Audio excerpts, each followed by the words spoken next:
From now on, your pension checks will be deposited directly into my account, and you are forbidden from accessing the bank without my permission. My son Brandon said this to me with a mouthful of steak that I paid for. I looked at him, then I looked at the legal documents he had slammed onto my hand-crafted oak dining table. He thought he was taking control of a senile old man. He had no idea he was declaring war on a master craftsman who knows how to dismantle everything he ever built, piece by piece. Before I tell you how I turned my son's inheritance into a pile of worthless concrete, hit that like button and subscribe if you believe respect is earned, not inherited. Let me know in the comments which city you are listening from. I am Harrison Caldwell, 70 years old, and for 40 years I built furniture for the wealthiest families in Seattle. My hands are rough and calloused, but my mind is as sharp as the chisels I keep in my basement workshop. But to my son Brandon and his wife Tiffany, I am just a wallet that is slowly expiring. It was a Sunday evening and the rain was hammering against the windows of the house I built with my own 2 hands 3 decades ago. We were sitting at the dining table. The air was thick with tension and the smell of the cheap, overcooked steak Tiffany had brought over. She claimed it was premium beef, but I know the difference between a ribeye and a rubber boot. I washed the dry meat down with a sip of a vintage Cabernet Sauvignon from my cellar. It was a smooth, complex wine that was completely wasted on the 2 people sitting across from me. Brandon wiped grease from his chin and pushed a stack of papers toward me. The sound of the paper sliding across the white oak surface made my stomach turn. I spent 3 months planing and sanding this table until it was like glass, and now he was treating it like a desk in a cheap motel. I looked down at the bold letters at the top of the page, General Power of Attorney. I felt a cold spike in my chest, but I kept my face impassive. I took another sip of wine and asked calmly, "What is this, Brandon?" He did not look me in the eye. He looked at the wall behind me as if he was reciting a script he had rehearsed. "It is for your own protection, Dad," he said. "We heard about what happened last week with that phone scammer. You almost gave away your Social Security number. You are getting older, and frankly, you are becoming a liability to yourself." I tightened my grip on the steak knife. A liability. That was the word he used. The truth was very different. A scammer had called me trying to trick me into buying fake gift cards. I knew it was a scam instantly. I had spent 45 minutes on the phone with the guy pretending to be confused just to waste his time and frustrate him. It was my form of entertainment. I had told Brandon about it as a funny story. Now he was weaponizing my sense of humor against me to paint me as incompetent. I looked at Tiffany. She was scrolling through her phone, not even pretending to care, but she chimed in without looking up. "Just sign it, Harrison. It is not a big deal. Brandon is in finance, he knows how to invest your money better than you do. You are letting your savings rot in a low-interest account. It is practically criminal." Brandon is not in finance. Brandon is a project manager who has been between jobs for 6 months and thinks buying cryptocurrency constitutes a career. I knew exactly what this was. They were running out of money. I had seen the new lease on Tiffany's car. I had seen the designer bags she tried to hide when she came over. They were drowning, and I was their life raft. Brandon tapped the paper aggressively. "Look, Dad, I am not asking. From now on, your pension and your Social Security need to be routed to a joint account that I control. You do not need that much cash anyway. What do you spend money on? Wood, tools, old man stuff. We will give you a monthly allowance for groceries and gas. It takes the burden off your shoulders, an allowance. I am 70 years old. I have $500,000 in liquid assets and a house worth nearly $1 million. And my unemployed son was offering me an allowance like I was a teenager. The disrespect was so sharp it physically hurt. My first instinct was to laugh in his face. My second instinct was to throw them both out into the rain and change the locks. I felt the anger rising up my throat like bile. I started to open my mouth to tell him exactly where he could shove his power of attorney. But then I saw Leo. My 10-year-old grandson was sitting at the end of the table. He was pushing peas around his plate with his head down, trying to make himself invisible. He looked terrified. He knew his parents were aggressive. He knew the atmosphere was toxic. If I exploded right now, if I started a war, Brandon would take Leo and I might never see the boy again. Leo was the only good thing that came out of this family. He had my eyes and my patience. Sometimes he would come down to the shop and watch me work for hours without saying a word. For Leo, I would endure anything, even this. I took a deep breath and let the anger settle into a cold, hard stone in the pit of my stomach. I relaxed my grip on the knife. I let my shoulders slump. I deliberately made my hand tremble as I reached for the reading glasses in my pocket. I decided to give them the performance they wanted. If they wanted a senile, helpless old man, I would give them one. "You really think this is best, son?" I asked, my voice cracking just enough to sound pathetic. Brandon's eyes lit up. He smelled blood. "Absolutely, Dad, trust me. It is the only responsible thing to do." I picked up the pen. It felt heavy in my hand. I looked at the signature line. This document would give him full legal access to my checking accounts and the ability to make financial decisions on my behalf. It was dangerous. But I also knew something Brandon did not. I knew that the bulk of my wealth was not in the checking account he was targeting. And I knew that a power of attorney can be revoked if you have a good lawyer, which I did. But more importantly, I needed them to think they had won. I needed them to get comfortable. Because when people are comfortable, they get sloppy. And when they get sloppy, they make mistakes. I put the tip of the pen to the paper. I hesitated, acting like I was confused. "Where do I sign again, here or here?" I asked. "Right there, Dad, on the dotted line." Tiffany snapped, impatient to get back to her phone. I started to write my name, Harrison Caldwell. But as I wrote, I subtly changed the angle of the letters. I added a loop to the H that I never use. I skipped the middle initial. To the naked eye, it looked like my signature. To a forensic handwriting expert or a bank teller paying close attention, it would look suspicious. It was a small act of rebellion, a safety valve, just in case I needed to claim later that I was coerced or that the signature was forged. I finished signing and pushed the paper back to Brandon. He snatched it up like a starving dog grabbing a bone. He scanned the signature, and a smug grin spread across his face. He looked at Tiffany and winked. "See, I told you," he said. "Easy peasy." He turned back to me, his tone suddenly dismissive and cold. "Good choice, Dad. We will set up the transfer tomorrow. You do not have to worry about a thing. Now, if you will excuse us, we have to go. Tiffany has an early morning." They stood up, leaving their half-eaten plates on my table. They did not offer to clear the dishes. They did not say thank you. They just took the paper, the key to my freedom, and walked toward the door. Leo lingered for a second, looking at me with sad, apologetic eyes. I gave him a small, reassuring nod. "I love you, Grandpa," he whispered before running after his parents. I sat alone in the dining room, listening to the sound of their car engine fading into the distance. I looked at the empty chair where my son had sat. He thought he had just stripped me of my power. He thought he had turned me into a ghost in my own home. I picked up the glass of Cabernet and swirled the dark red liquid. I took a slow, deliberate sip, savoring the finish. He was wrong. He had not disarmed me. He had just invited me to play a game that I had been mastering while he was still learning to tie his shoes. I stood up and cleared the table. I washed the dishes by hand, feeling the warmth of the water. Then I dried my hands and walked to the hallway. I stood before the large mirror that hung there, framed in cherry wood I had carved 20 years ago. I looked at my reflection.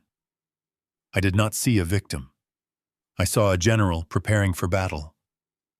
I walked to the basement door and opened it. The smell of sawdust and varnish greeted me like an old friend. I walked down the stairs into the darkness of my workshop and pulled the string for the light. The fluorescent bulbs flickered to life, illuminating the rows of chisels, saws, and planes. They wanted my money. They wanted my house. They wanted to erase me. I walked over to the workbench and picked up a heavy mallet, testing its weight in my hand. Brandon had made the first move, but he had forgotten the most important rule of carpentry. Measure twice, cut once. He had not measured at all, and he was about to get cut. I pulled my phone from my pocket and dialed a number I had not called in years. It rang twice before a woman's voice answered. "Sarah, it is Harrison. I think it is time we updated my will. And Sarah keeps it off the books. We have work to do." 48 hours. That is exactly how long it took for the occupation to begin. I was sitting in my favorite armchair reading the newspaper when a massive moving truck backed into my driveway. The air brakes hissed like a warning signal. I had not invited them. I had not agreed to this. But Brandon walked through the front door with a confidence that made my stomach churn. He did not knock. He simply unlocked the door with the key I had given him for emergencies only. He called it consolidation. He told me that by giving up their luxury apartment downtown, they could maximize their investment capital, which was his fancy way of saying they were broke and needed a free place to live. He claimed they were doing this to take better care of me, but the predatory gleam in his eyes told a different story. They did not ask where they should put their boxes. They did not ask which room would be convenient for them. They simply marched up the stairs to the master bedroom. That room was the heart of this house. It was the sanctuary I had shared with my wife, Catherine, for 35 years, until cancer took her from me. Since her funeral, I had kept that room exactly as she left it. Her reading glasses were still on the nightstand, next to the book she never finished. Her favorite perfume still lingered in the air, a faint scent of lavender and vanilla that gave me comfort on the lonely nights. I slept in the guest room specifically to preserve that space. It was a shrine to the woman who had helped me build this life. I stood in the hallway and watched as the movers began hauling in modern garish furniture that looked like it belonged in a plastic showroom. Then I saw Tiffany. She was standing by the closet holding a heavy-duty black trash bag. My heart hammered against my ribs. She was pulling Catherine's clothes off the hangers. These were not just fabrics. These were memories. The blue silk dress she wore to our son's graduation. The heavy wool coat we bought during our trip to Vermont. The hand-knitted cardigans she made herself. Tiffany was tossing them into the garbage bag with the same casual indifference one would use for expired food. I stepped forward, my hand trembling not from age but from a rage so hot it felt like it would burn my skin. I opened my mouth to shout to tell her to get her hands off those things. But then I saw Brandon watching me. He was leaning against the doorframe, arms crossed, waiting for me to snap.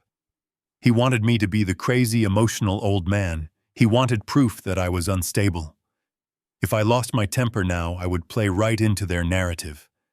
I swallowed the scream that was clawing at my throat. I forced my breathing to slow down. "What are you doing?" I asked, my voice dangerously quiet. Tiffany did not even turn around. She just kept stuffing the silk dress into the black plastic. "Oh, Harrison, Hood, you are here. We need to clear this closet out today. I need space for my yoga gear and my winter collection. Besides, this stuff is ancient. It smells like mothballs and old people. I am doing you a favor, really. Goodwill might take some of it, but honestly, most of this is just trash. Trash." She called 30 years of dignity and grace trash. I looked at the bag. I looked at her manicured nails digging into the fabric. I wanted to throw her out the window. But I thought of the plan. I thought of the phone call I had made to Sarah.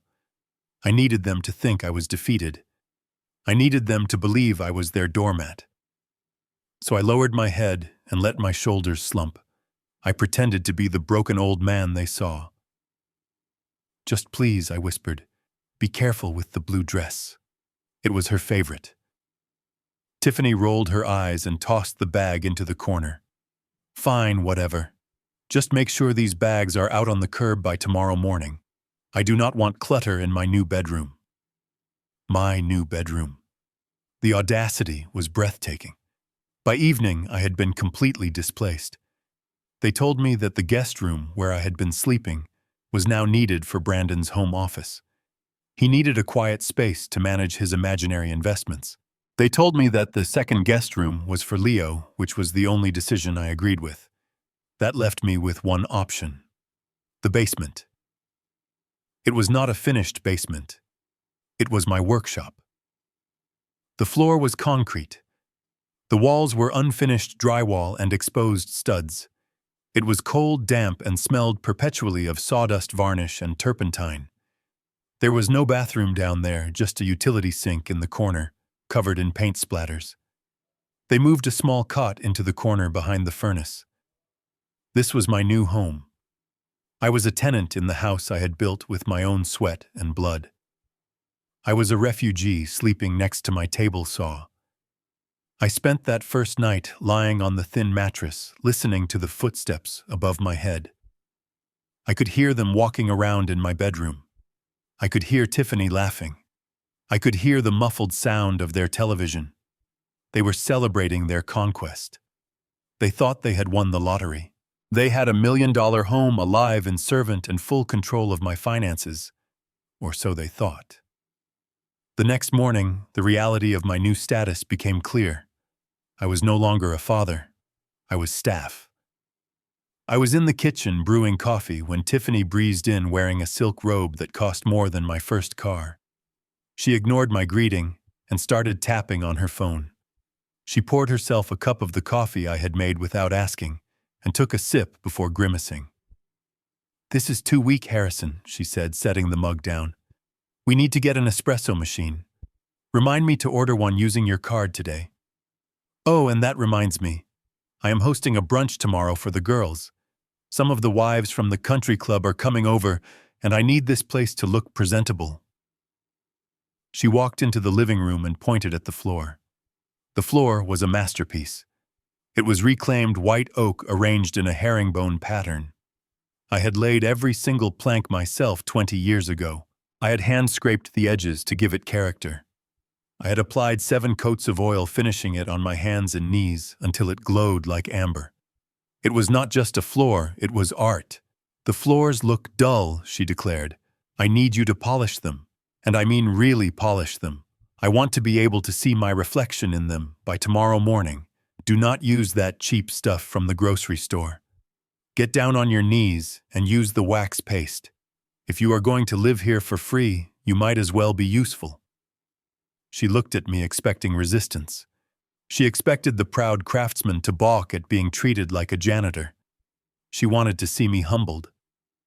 I looked at the floor. I remembered the summer I laid it. I remembered Leo as a toddler learning to walk on these planks. I remembered dancing with Catherine on this wood on our 30th anniversary. This floor had a soul. Tiffany and her friends did not deserve to walk on it, let alone judge it. But I also knew that the more they treated me like a servant, the less they would suspect me as a threat. Servants are invisible.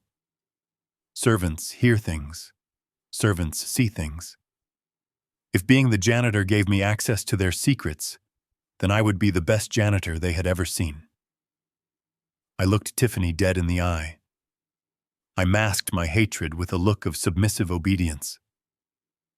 "You are right," I said. "They have lost their shine. I will take care of it. I will make sure they are perfect for your friends." "Good," she said, turning her back on me. "And try to stay in the basement during the brunch." "No offense, Dad, but you kind of kill the vibe. We will bring you down a plate of leftovers when everyone is gone." She walked away, leaving me alone in the living room. I knelt down and ran my hand over the smooth, cool wood. I could feel the grain under my fingertips. I whispered a promise to the house. I promised that I would restore it. I promised that I would cleanse it of these intruders. I would polish this floor until it was a mirror, and when the time came, I would pull it out from under them so fast they would not even know they were falling until they hit the bottom. I went to the utility closet, and grabbed the heavy tin of beeswax. I had work to do, not for her, but for the timber. 2 weeks turned into an eternity of silence and servitude. I was no longer the master of the house. I was the help. My days fell into a humiliating rhythm that Brandon and Tiffany orchestrated with cruel efficiency.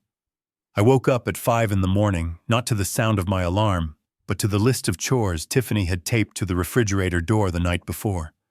Walk the dog, do the laundry, prep the vegetables for dinner, scrub the guest bathroom. The list was always written in pink marker with little smiley faces that felt more like insults than decorations. I became a ghost in the hallways I had framed myself. I washed their clothes, folding Brandon's expensive shirts that I knew he bought with credit cards he could not pay off. I walked their Pomeranian, a nervous little creature that barked at its own shadow while the neighbors watched me with pity. I could see it in their eyes. There goes Harrison, poor old guy, looks like he is losing it. They did not know the truth. They did not know that every shirt I folded and every floor I swept was just part of the cover story I was building. The degradation reached its peak on a Saturday morning. Tiffany had announced she was hosting a brunch for her inner circle. These were women who wore sunglasses indoors and spoke exclusively in hashtags. They descended upon my house like a flock of loud perfumed birds. I was instructed to stay in the kitchen and manage the hors d'oeuvres. I was not a father-in-law. I was staff. I stood by the granite island arranging mini quiches on a silver platter. My hands, the same hands that could carve a dovetail joint with surgical precision, were now shaking slightly from holding the heavy tray. Laughter erupted from the living room. It was high-pitched and artificial. I walked out holding the tray, trying to keep my head down. The living room was filled with women sipping mimosas and critiquing the decor. "Oh my God, Tiff, this place is huge," one of them squealed. "You are so lucky." Tiffany smiled that practiced, tight smile of hers. She waved a hand dismissively. "It is a lot of work, honestly, but we had to do it." She gestured toward me as I approached with the food. "Ladies, this is Harrison, my father-in-law." The room went quiet. 5 pairs of eyes examined me like I was a piece of antique furniture that had seen better days. "He is a little, you know," Tiffany whispered loud enough for me to hear, tapping her temple with a manicured finger. "Lonesome." Confused. "We had to move in to make sure he takes his meds and does not burn the house down. It is a full-time job, really. I am basically a saint for putting up with it." A chorus of sympathetic AWs filled the room. "You are so brave, Tiff," one of them said. "I could never do it. I would just put him in a home." I stood there frozen. The tray felt like lead in my hands. She was rewriting my history right in front of me. She was painting me as a burden, a senile old man who needed a babysitter. The anger flared in my chest, hot and sharp. I wanted to throw the tray across the room. I wanted to tell them that I built this floor they were standing on. I wanted to tell them that Tiffany did not even know how to change a light bulb, let alone manage a household. But I did nothing. I forced a vacant smile onto my face. I played the part. "Hello, ladies," I mumbled. "Would you like a quiche?" They took the food without making eye contact, treating me with the polite indifference one reserves for a waiter. I turned to retreat to the kitchen, my jaw clenched so tight my teeth ached. Then the accident happened. One of the women, a brunette with too much jewelry, was gesturing wildly with her wineglass. She spun around to laugh at a joke, and her hand clipped the edge of the sofa. The glass flew. Time seemed to slow down. I watched the crystal goblet arc through the air. I watched the dark red liquid splash out in a violent wave. It hit the floor. My floor. The Burmese teak floor that I had sourced specifically for its golden hue and water resistance. But red wine is acidic. If it sits, it stains. "Oh no." The woman gasped, hand over her mouth. Tiffany did not ask if her friend was okay. She did not grab a towel. She turned to me and her eyes were cold, hard flint. "Harrison, look what you made her do," she snapped. "You startled her sneaking up like that." I had been 5 feet away walking in the opposite direction. But logic did not matter here. I was the scapegoat. "Get a rag," she ordered. "Now, before it sets." I hurried to the kitchen and grabbed a stack of paper towels and a bottle of specialized wood cleaner I kept under the sink. I rushed back. I started to hand her the towels. She did not take them. She pointed at the puddle of wine spreading across the grain. "Clean it up," she said. I looked at her. I looked at the women watching me. "I am sorry," I said quietly. "I said clean it up," Tiffany repeated, her voice dropping an octave. "Get down there and scrub it. You are the one who cares so much about these stupid floors, right? So save them." The humiliation was a physical blow. She wanted me on my knees. She wanted to assert her dominance in front of an audience. If I refused, I broke character. If I refused, I was the aggressive, ungrateful old man. Slowly, painfully, I lowered myself. My knees popped. My back stiffened. I knelt in the puddle of wine, ruining my trousers. I began to blot the liquid, watching the red stain the paper towels like blood. Above me, the conversation resumed. They went back to talking about Pilates and vacations as if the old man on the floor did not exist. I scrubbed the wood, focusing on the grain, focusing on the work. I was invisible. I was furniture. And because I was invisible, no one noticed when Brandon walked into the hallway just a few feet away. He was on his phone, his back to the party. He did not see me kneeling behind the sofa. I stopped scrubbing. I held my breath. "Yeah, I know the deadline is Friday," he whispered into the phone, his voice tight with panic. "Relax, Tony. I have it under control. The old man is completely out of the picture. I have the power of attorney. I am just waiting for the right moment to liquidate the assets."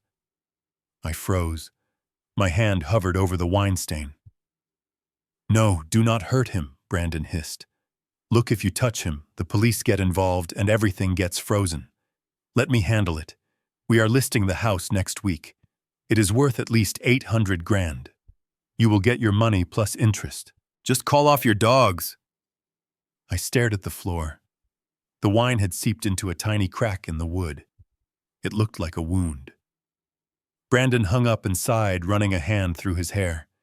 He adjusted his tie, put on a fake smile, and turned to walk into the living room to greet his wife's friends. He stepped right past me, not even looking down. I remained on my knees. The humiliation of a moment ago had vanished, replaced by a cold, deadly clarity. He was not investing my money. He was paying off a debt to someone named Tony. And he was planning to sell my house, my masterpiece, to save his own skin. I finished cleaning the spot. I stood up, my knees, aching, my pants wet with wine. I looked at the clean floor. I looked at Brandon laughing with the women. "You want to sell the house, son?" I thought. "Okay, I will let you sell it. But you should have checked what exactly you were selling." I walked back to the kitchen and threw the dirty paper towels in the trash. I took out my phone and sent a single text message to my old foreman, Mike. "Get the crew ready. It is time." The next morning, the air in the house felt heavy and suffocating, like the calm before a storm. I needed to get out. I needed to breathe air that didn't smell of Tiffany's overwhelming perfume or Brandon's anxiety. I told Tiffany I needed to walk to the pharmacy to pick up a prescription for my blood pressure medication. She was sitting at the kitchen island, scrolling through Instagram, and didn't even look up. She just waved a dismissive hand at me as if she were shooing away a fly. That was her mistake. She assumed I was just a helpless old man running a trivial errand. She forgot that I had a life and secrets long before she ever married into this family. I walked the 3 blocks to the pharmacy, but I didn't stop there. I pulled my collar up against the wind and kept walking. My destination was the downtown post office a mile away. For 40 years, I had maintained a private P.O. box there. It was a remnant from my days running the custom furniture business. It was where I received contracts from high-profile clients who valued discretion. Brandon knew about the business, of course, but he didn't know about the box. He thought all my mail came to the house. He thought he could intercept everything at the curb. He was wrong. I stood in front of box 402, my heart beating a little faster than usual. My hands, which were usually steady enough to carve intricate details into walnut wood, were trembling slightly as I turned the key. The small metal door swung open. Inside was a stack of letters. Most of it was junk, but at the bottom was a thick envelope from the bank. This was not the checking account Brandon had access to. This was the statement for my emergency liquidity fund. This was the money I had set aside for a medical crisis or for Leo's college tuition. It was the safety net I had spent a lifetime weaving. I took the envelope to a quiet corner of the lobby and tore it open. The paper crinkled loudly in the silence. I unfolded the statement and scanned the columns. My eyes stopped halfway down the page. The breath left my lungs in a sharp hiss. There was a withdrawal dated 3 days ago. The amount was $50,000. The transaction description read, BC Capital Management Fees. BC stood for Brandon Caldwell. My son had not invested a dime. He had simply transferred $50,000 of my hard-earned savings directly into his own pocket and labeled it a fee. I felt a wave of nausea wash over me. This wasn't just mismanagement. This wasn't just a bad investment strategy. This was theft, plain and simple. He was looting me. He was stripping the copper wire out of the walls before he even sold the building. I looked at the number again. $50,000. That was 4 years of college for Leo. That was a safety net for a major surgery, and he had taken it to pay off his gambling debts or to fund his delusions of grandeur. I walked back to the house with the statement folded inside my jacket pocket. It felt like I was carrying a burning coal against my chest. The walk seemed longer this time. Every step was heavy with the realization that the boy I had raised, the boy I had taught to ride a bike and catch a baseball, had become a predator. I was no longer his father. I was his prey. When I entered the house, the silence had been replaced by the sound of typing. I followed the noise to the guest room, which was now Brandon's office. He was sitting in my leather chair, surrounded by 3 computer monitors. The screens were flashing with graphs and charts that I knew he didn't understand. He was playing the part of the Wall Street tycoon. He looked up when I entered, and for a split second, I saw a flash of guilt in his eyes, before he masked it with arrogance. "Hey, Dad, you are back early," he said, turning back to his screens. "Did you get your pills?" I didn't answer. I walked up to the desk and pulled the crumpled bank statement from my pocket. I smoothed it out on the desk right on top of his keyboard, covering his precious charts. I pointed a calloused finger at the line item. "Explain this," I said. My voice was low and steady, but there was a cold edge to it that made him flinch. Brandon looked at the paper. His face went pale and then flushed a deep, angry red. He stood up so abruptly that his chair rolled back and hit the wall with a loud thud. "You went through my mail," he shouted, trying to flip the script. "You have no right to snoop through my business." I slammed my hand down on the desk. "That is not your mail, Brandon. That is my bank statement, and that is my money. You took $50,000. You called it a management fee. What exactly have you managed, son, besides managing to steal from your own father?" He looked at me with pure venom. He didn't deny it. He didn't apologize. Instead, he laughed. It was a harsh, dry sound that lacked any humor. "You are so old-fashioned," he sneered. "You think money is just supposed to sit in a vault gathering dust. You are pathetic. This is the 21st century, Dad. I am leveraging assets. I moved that capital into crypto. I am doubling your net worth right now while you are standing here crying about a transfer fee. You do not understand how modern finance works. You should be thanking me." Crypto, the magic word for fools who want to get rich without working. He was gambling my life savings on digital coins while he owed money to loan sharks. I looked at him with pity and disgust. "You are not investing, Brandon," I said quietly. "You are drowning, and you are using me as a life jacket." the truth hit him hard. He stepped around the desk and got right in my face. He was taller than me now, and heavier, but he had never looked smaller. He snatched the bank statement from the desk and ripped it in half. Then he ripped it again and again until it was nothing but confetti raining down onto the floor. "You know what he said," his voice dropping to a menacing whisper. "This is exactly why you cannot handle your own affairs. You panic over nothing. You wander around town getting confused by paperwork you do not understand. You are becoming a liability, Dad. A danger to yourself." He took a step back and pointed at the door. "From now on, you do not leave this house. Not for a walk, not for the pharmacy, not for anything. If you need something, you tell Tiffany and she will order it. You are grounded. Do you hear me? You are forbidden from stepping foot outside that door without one of us escorting you." I looked at the shredded paper on the floor. I looked at my son, who had just appointed himself my warden. He thought he was exerting control.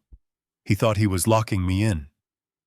He didn't realize that by trapping me inside, he was only giving me more time to dismantle his life from the inside out. I looked him in the eye and gave a slow, resigned nod. "Okay, son," I said, "if that is what you think is best." "Good," he said, turning back to his computer. "Now get out.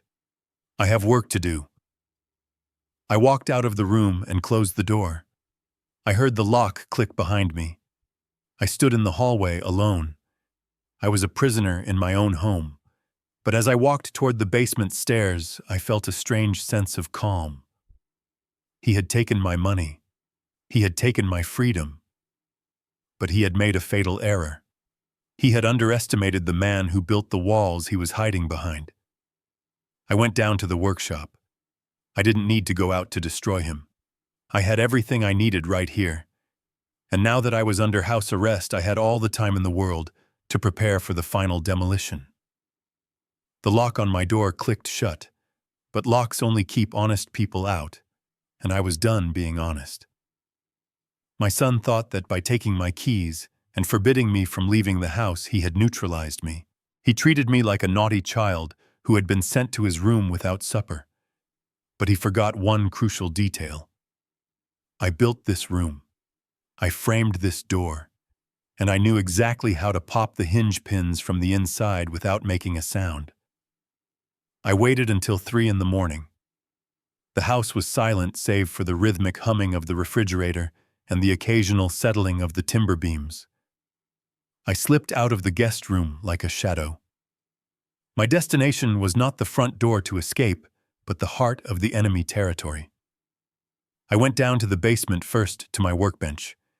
I did not need heavy machinery for this. I needed precision. I grabbed my finest wood chisel, a small drill bit, and a container of color-matched wood filler. In my pocket, I had 4 high-fidelity miniature listening devices I had ordered weeks ago when my gut first told me something was wrong. They were no bigger than a quarter, but powerful enough to pick up a whisper from 20 feet away. I crept upstairs to the dining room. The moonlight filtered through the sheer curtains illuminating the oak table where I had signed away my freedom. I knelt beneath it. This table was solid white oak, 2 inches thick. I located the junction where the pedestal leg met the tabletop. With the steady hand of a surgeon, I began to carve. I carefully peeled back a small section of the wood grain, creating a hollow cavity just deep enough to nestle the transmitter. I placed the device inside and then sealed it back up using the wood filler and a touch of stain I kept in my pocket. Within 10 minutes, the hiding spot was invisible. You could run your hand over it and feel nothing but smooth, varnished wood. I repeated the process in the living room, embedding a device into the base of the television stand. Then came the most dangerous part. The master bedroom, my old room. I eased the door open. Brandon and Tiffany were asleep. The sound of Brandon's heavy snoring covered the soft creak of the floorboards. I moved to the large, heavy mirror frame that hung opposite the bed. I had carved that frame myself with intricate floral patterns. It was the perfect camouflage. I slipped a device into a deep groove behind a carved rose petal, securing it with a dab of museum wax. I was in and out in less than 5 minutes, leaving no trace of my presence except for the electronic ears that were now wide awake. I retreated to my basement bunker and put on my headphones. The receiver hummed to life. The audio was crystal clear. Now I just had to wait. I spent the next 2 days living a double life. Upstairs, I was the submissive, confused old man shuffling around in my slippers and nodding obediently when Tiffany ordered me to scrub the toilets. Downstairs, I was the surveillance officer compiling a dossier of evidence that would bury them. The first breakthrough came on Tuesday afternoon. I was in the basement, supposedly taking a nap, when Tiffany's voice came through the headphones. She was in the living room, and she was not talking to Brandon. "I cannot stand it anymore, baby," she whispered. Her voice was husky and flirtatious, a tone she never used with my husband. "It is like living in a nursing home. The old man smells like sawdust and desperation, and Brandon is useless. He is pacing around like a caged animal, sweating through his shirts." I listened as she paused, waiting for a response from the other end. "No, do not worry about the money," she laughed. "We are going to be rich. Once we sell this dump, I am leaving him. I just need to secure my half of the payout first. You and I can finally take that trip to Cabo. Just be patient, Kyle. Brandon is a stepping stone. Once the check clears, he is history." Kyle, her personal trainer. I noted the name and the time in my notebook. So she was planning to divorce Brandon the moment the house was sold. She was a parasite preparing to jump to a new host. But the real bombshell dropped that evening. Brandon was alone in the dining room. I could hear the clinking of a glass, probably scotch, and the heavy thud of him pacing back and forth. His phone rang. "Please, Tony. Give me 1 more week," he pleaded. His voice was trembling, cracking under the weight of fear. I know the deadline is the 31st. I am moving as fast as I can." I turned up the volume. I could hear the muffled shouting on the other end of the line. "No, do not come to the house," Brandon cried out. "My dad is here. Look, I have the power of attorney. The house is going on the market tomorrow. It is $1 million property. Your 200 grand is safe. I will pay you the full amount, plus the VIG. Just do not hurt me." I froze.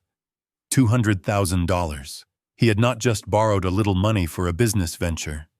He was deep in the hole with loan sharks. He had gambled away his future, and now he was trying to sell my past to save his kneecaps.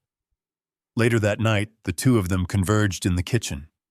I listened as they plotted my demise with the casual indifference of people deciding what to order for dinner. "We cannot keep him here while we show the house," Tiffany said. "He scares the buyers. He looks like a ghost." "We will move him out next week," Brandon replied. "I found a place. It is a state-funded facility about 2 hours north. It is cheap." "Cheap," Tiffany scoffed. "Is it clean?" "Does it matter?" Brandon snapped. "It has a bed and a cafeteria. Once we sell the house, we take the cash, pay off Tony, and use the rest to get that penthouse downtown. We will tell Dad the money is in a trust for his care. By the time he realizes the trust is empty, he will be too senile to do anything about it.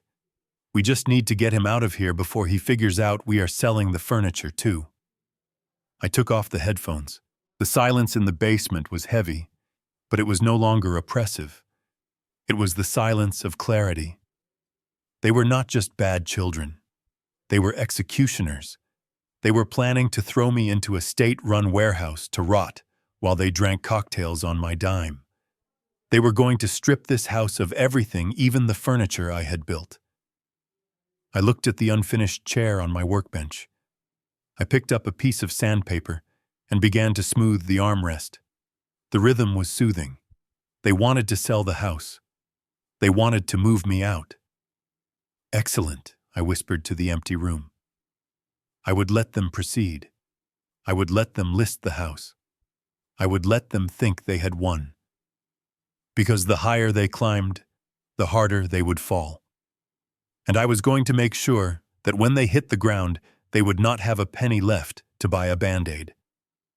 It was time to initiate the final phase of my plan. I reached for my phone and texted Sarah, my lawyer. Draft the sales contract, I typed. And make sure the clause about personal property is in bold print. They are ready to sell. And so am I. I told Tiffany I was having chest pains. It was the only way to get out of the house without them asking too many questions. Panic is a great motivator for selfish people because if I dropped dead in the kitchen, right then it would be an inconvenience to their schedule. She called an Uber instead of an ambulance, complaining that she could not drive me because she had a Zoom meeting with her yoga instructor. That was fine by me. The moment the car turned the corner, I told the driver to change the destination. I was not going to the cardiologist. I was going to see the only person left in this city I could trust. Sarah ran a small but fierce law firm in a brick building downtown. She was the daughter of my best friend, who had passed away 10 years ago. I had known her since she was in pigtails, and I had paid for her first year of law school when her father fell ill. She looked at me with horror when I walked into her office. I must have looked terrible. I was wearing my old gardening clothes because Brandon had locked my good suits in the closet to keep me from looking presentable in public. I sat down in the leather chair opposite her desk and placed the shredded remains of my bank statement, which I had taped back together on the glass surface. Then I told her everything. I told her about the power of attorney. I told her about the loan sharks. I told her about the plan to put me in a state facility. Sarah listened without interrupting, but I could see her knuckles turning white as she gripped her pen. When I finished, she took a deep breath and opened my file. She pulled out the deed to my house and the trust documents we had drafted years ago. She studied them for a long time, her eyes scanning the legal jargon with the precision of a hawk hunting a field mouse. "Harrison, this is a mess," she said, finally removing her glasses. "The power of attorney he forced you to sign is broad, extremely broad. It gives him the authority to liquidate assets to pay for your care. If he claims that selling the house is necessary to fund your stay in a nursing home, he can legally do it. We can fight this, of course. We can file an injunction. We can petition the court to revoke the POA based on coercion and elder abuse. We can freeze the assets pending an investigation." She looked at me with hope. She was ready to go to war in a courtroom. She was ready to file motions and subpoenas. But I shook my head slowly. "How long will that take, Sarah?" I asked. She hesitated. "To get a court date. To get a judge to review the evidence. Maybe 3 months. Maybe 6 if his lawyers stall." I leaned forward. 6 months is too long. Brandon owes money to people who do not file motions. They break legs. If I freeze the assets now, they will hurt him. And as much as I despise what he has become, he is still my son. I do not want him dead, want him. I just want him to learn a lesson he will never forget. I need a way to stop him that is faster than a judge and more painful than a lawsuit. Sarah slumped back in her chair, frustrated. "So what do you want to do? You want to let him sell the house?" I looked at the deed on the table. I looked at the blueprints of the house that were stapled to the back of the trust document. I pointed to the architectural drawings. "I want to let him sell the structure," I said, "but I want to keep the house." Sarah looked at me confused. "Harrison, you are speaking in riddles. The house is the structure." "No," I corrected her. "In the world of carpentry and in the world of property law, there is a difference. I need you to look at the definition of fixtures versus chattels." Sarah frowned, but she started typing on her computer. I knew the law because I had dealt with it for decades in my business. A fixture is something permanently attached to the land, like the foundation, the roof, the plumbing. It stays with the house when you sell it. A chattel is personal property like a sofa or a rug. It goes with the seller. Usually things like cabinets, flooring, and staircases are considered fixtures because removing them would damage the property. But my house is different. I built that interior using a technique called Japanese joinery, I explained. No nails, no glue, just interlocking wood connections. The floors are floating. The cabinets are hung on French cleats. The staircase is a self-supporting modular unit. I can dismantle the entire interior of that house with a rubber mallet and a screwdriver without damaging a single inch of the drywall or the foundation. Sarah stopped typing. She looked at me, her eyes widening as the realization set in. Are you saying, she asked slowly, that the interior of your house is technically furniture? I nodded. Legally speaking, if I list these items as personal property in an addendum to the sales contract, they do not convey with the real estate. They belong to me. Sarah started to smile, a slow, dangerous smile that matched my own. And Brandon never reads the fine print, she said. Never, I confirmed. He sees a contract and just looks for the signature line. She began typing furiously, her fingers flying across the keyboard. Okay, Harrison, here is what we are going to do. I am going to draft a sales contract for the house. We will list the property description as the land and the primary structure, but we are going to add a very specific Clause B regarding personal property. We will define the custom walnut flooring, the mahogany cabinetry, the hand-carved staircase, and the wall paneling as modular personal property of the seller.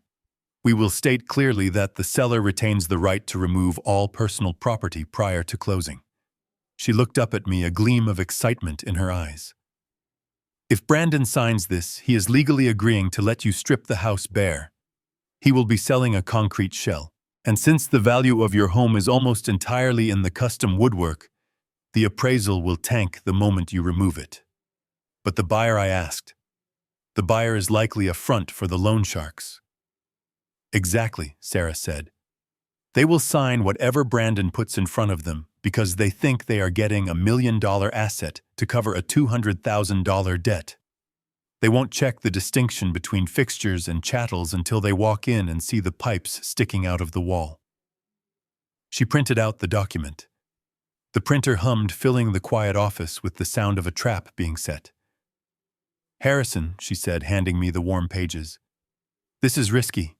If you take out the wrong screw, if you damage the drywall even a little bit, they could sue you for destruction of property. I looked at the contract. I looked at the clause she had highlighted. I spent 40 years building things, Sarah, I said, standing up. I know exactly how to take them apart. I folded the contract and put it inside my shirt. I felt a surge of adrenaline. The legal trap was set. Now I just needed to get back to the house and play the part of the defeated old man one last time. I needed to convince Brandon that I was giving up, that I was ready to sell. I shook Sarah's hand. Thank you, I said. Give them hell, Harrison, she replied. I walked out of the office and hailed a cab. The chest pains were gone. My heart was beating strong and steady. I was going home. Not to live, but to prepare for the greatest demolition job of my career. I would sign their papers. I would let them think they had won. And then I would show them what happens when you try to steal a man's life work right out from under him. The drive back felt short. As the house came into view, I looked at the beautiful oak front door I had carved by hand. Enjoy it while you can, son, I whispered, because soon that door is coming with me. I walked back into the house with the posture of a man who had finally been broken by the weight of his own years. I let my shoulders slump forward and dragged my feet slightly as I crossed the threshold. It was a performance worthy of an Academy Award, but my audience was too self-absorbed to appreciate the nuance. Brandon and Tiffany were in the kitchen, arguing in hushed tones about money. When they saw me, they stopped abruptly and put on those plastic smiles that made my skin crawl. I sat down heavily on one of the bar stools and let out a long, ragged sigh. I looked at my hands, the hands that had built this house, and then I looked at my son. You win, Brandon, I said, my voice barely above a whisper. I am tired. I walked to the pharmacy today, and I got confused on the way back. I forgot where I was for a moment. Maybe you are right. Maybe it is time for me to go to that facility you talked about. I cannot manage this place anymore. The silence that followed lasted only a second, but in that second I saw the sheer, unadulterated joy flash across their faces. It was sickening. They didn't see a father in distress. They saw a jackpot. Tiffany actually clapped her hands together before catching herself and pretending to look sympathetic. "Oh, Harrison," she cooed, walking over to place a hand on my shoulder. "That is such a brave decision. We know how much you love this house, but really it is too much for one person. You will be so much happier where there are professionals to look after you, and don't worry, we will handle the sale. We will take that burden off your shoulders." I nodded slowly, staring at the granite countertop. "Just sell it," I said. "I do not want to deal with showings or negotiations. Just get it done so I can rest." The transformation in their behavior was instantaneous. For the last 2 weeks I had been a nuisance, a stain on their carpet. Now suddenly I was the guest of honor. Brandon poured me a glass of water with ice in it. Tiffany asked if I wanted a pillow for my back. They were practically tripping over themselves to keep me happy, to keep me compliant.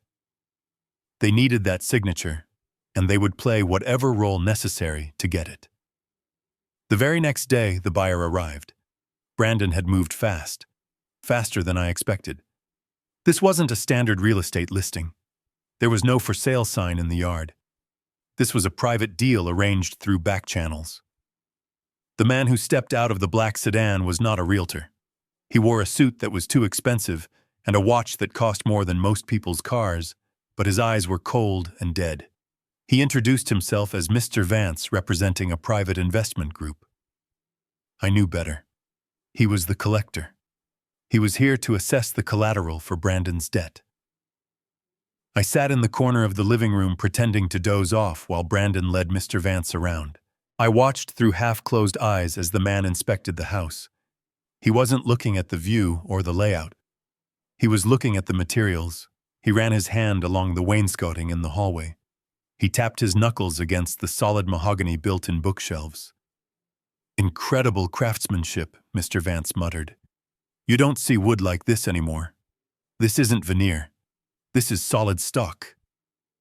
Brandon beamed, puffing out his chest as if he had built it himself. "Exactly.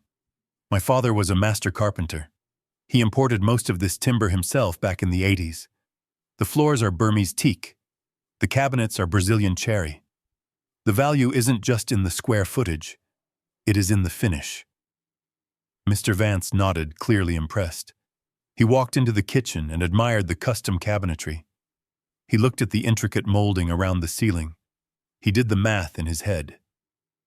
"We can offer $1.2 million, he said flatly. "As is. Cash offer. We can close in 48 hours. Brandon nearly choked. He had been expecting $800,000. $1.2 million was his salvation. It was enough to pay off the loan sharks, give Tiffany her divorce settlement, and still leave him with a tidy sum. He was practically vibrating with excitement. "Deal," he said, extending his hand. "We have the paperwork ready. My lawyer sent it over this morning. That was my cue." Sarah had emailed the contract to Brandon earlier that day, labeled simply as Standard Sales Agreement. Brandon had printed it out without even reading the file name, let alone the content. He brought the stack of papers over to the coffee table and gestured for me to come over.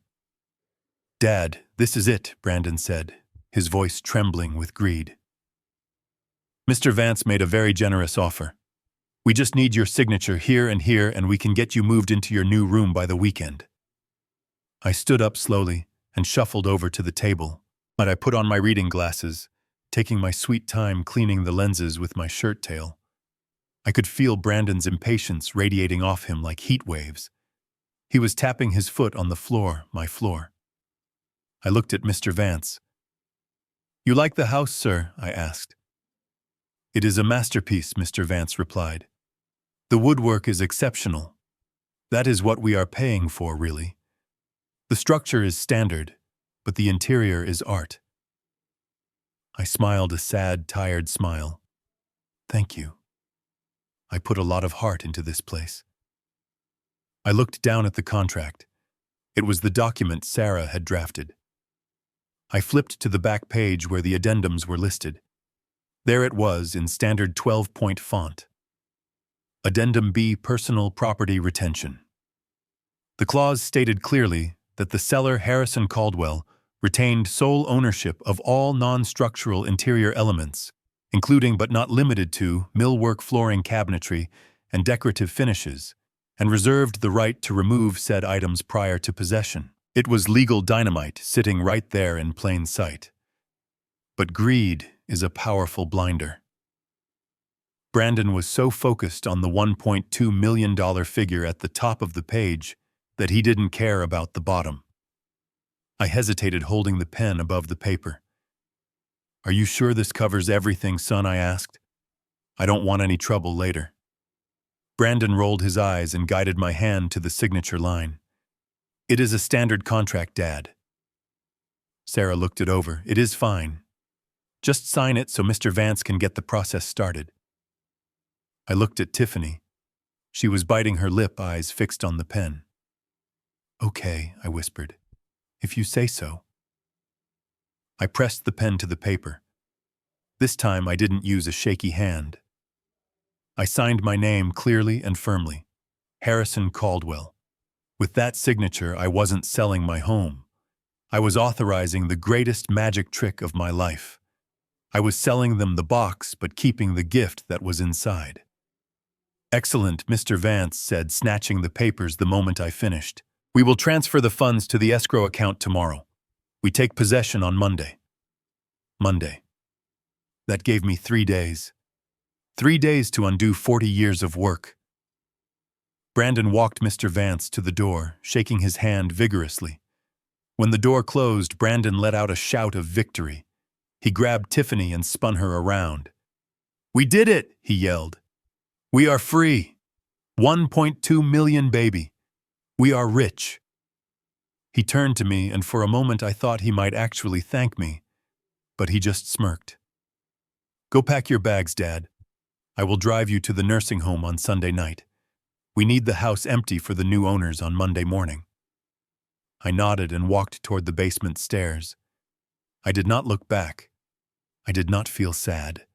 I felt a cold, hard satisfaction. They were celebrating a victory that existed only in their imagination. They thought they had just sold a palace. They had no idea they had just sold a cave. I went down to my workshop and closed the door. I took out my phone and dialed Mike. "It is done," I said. "The contract is signed. Bring the boys. Bring the trucks." We start at midnight. I hung up and looked around at my tools. The saws, the drills, the pry bars. They had built this house, and now they would liberate it. I sat down on my stool and waited for the sun to go down. The performance was over. The demolition was about to begin.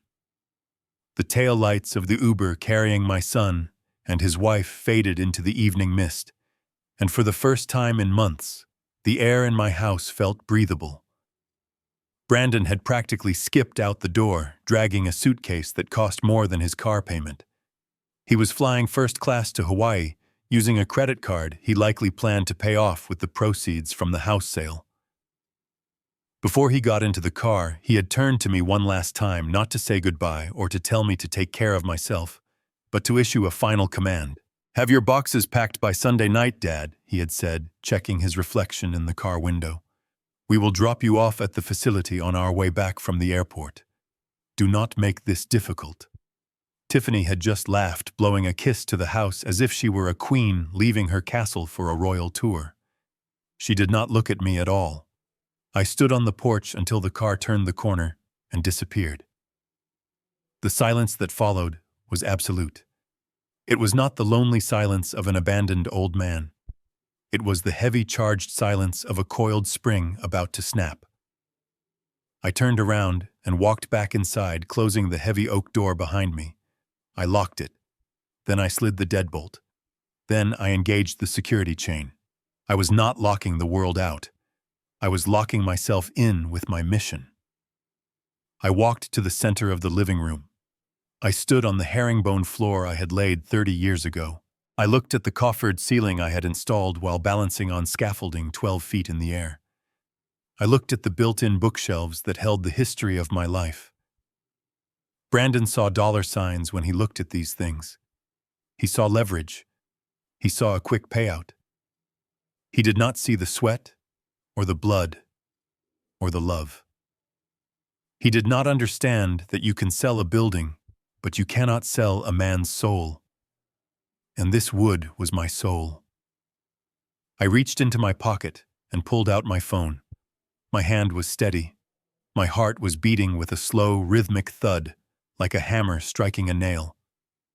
I scrolled through my contacts, past the doctors and the pharmacies, until I found a number I had not called for a job in 5 years.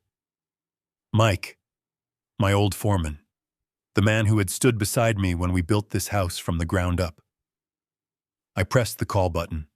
It rang 3 times. "Hello," a gruff voice answered. It sounded like gravel crunching under tires.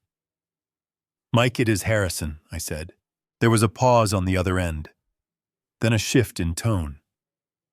"Harrison. It has been a long time. Is everything okay? I heard you were having some trouble with the boy.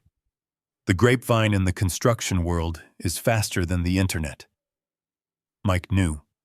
He probably knew more than I had told him. "The trouble is over, Mike," I said, my voice flat and hard. "I signed the papers today. The house is sold."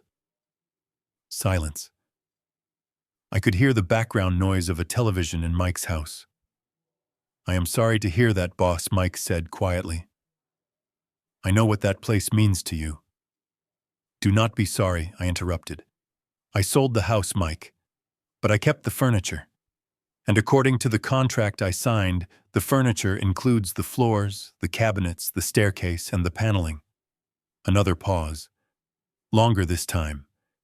Then I heard a low rumble that turned into a chuckle. "You pulled a fast one, didn't you, Harrison?" "I did," I confirmed. "But I have a problem. I have to vacate by Monday morning. I need the crew, Mike. I need the old team. I need the guys who know how to use a pry bar without leaving a scratch." I heard the sound of a chair scraping against a floor as Mike stood up. "How much are we taking out?" he asked. "Everything," I said. "If it is wood, it goes. If it is screwed in, it comes out. If it is glued, we dissolve it. I want this place stripped down to the studs and the slab." "I will make the calls," Mike said immediately. "Put the coffee on, boss. We will be there in an hour." I hung up the phone and walked to the kitchen. I brewed a pot of strong black coffee. Then I went down to the basement and changed out of my old man clothes. I took off the cardigan and the slippers. I put on my work boots, my canvas trousers, and my tool belt. I strapped on my knee pads. I felt the weight of the hammer on my hip, and for the first time in a long time I felt like myself again. 45 minutes later, I saw the lights. They came in a convoy. 5 heavy-duty pickup trucks rolling down the quiet suburban street like a battalion of tanks. They did not park in the driveway. They backed up onto the lawn right up to the front porch. The engines cut out and the doors opened. 10 men stepped out. They were not young men. They were men with gray beards and silver hair, men with backs that were stiff in the morning and hands that looked like leather. These were men who had built half the luxury homes in Seattle before their knees gave out. They were my crew, my brotherhood. Mike walked up the steps first. He was a bear of a man holding a heavy crowbar like it was a toothpick. He looked at me and nodded. Then he looked at the house. "It is a shame to take it apart," he said. "It is beautiful work." "It is a rescue mission, Mike," I replied, opening the door wide. "We are not destroying it. We are saving it from people who do not deserve it." The crew filed into the hallway. They carried toolboxes, stacks of moving blankets, dollies, and power drills. They did not speak much. They did not need to. They walked around the room, touching the walls, inspecting the joints, nodding in appreciation of the craftsmanship they had helped create decades ago. They knew where the hidden screws were. They knew which panels were floating and which ones were locked. They knew the secrets of this house because they were the keepers of those secrets. I stood in the center of the foyer and clapped my hands once. The sound echoed through the high ceiling. The men turned to look at me. "Listen up," I said, my voice echoing slightly. "We have 72 hours. The new owner takes possession on Monday. The contract states that I retain ownership of all personal property. We are going to interpret that definition very liberally. We start with the easy stuff: the kitchen cabinets, the bathroom vanities, the built-ins. Then we move to the floors. Remember, this is tongue and groove white oak. Do not split the tongues. We number every plank on the back so we can reassemble it later. Finally, we take the staircase. It is modular, so find the lag bolts under the treads." One of the men, a wiry electrician named Sam, raised his hand. "What about the lights, boss? The chandeliers?" "Take them," I said. "Cap the wires safely, but take the fixtures. Leave them the bulbs if you want, but the brass comes with us." Mike looked around the grand living room.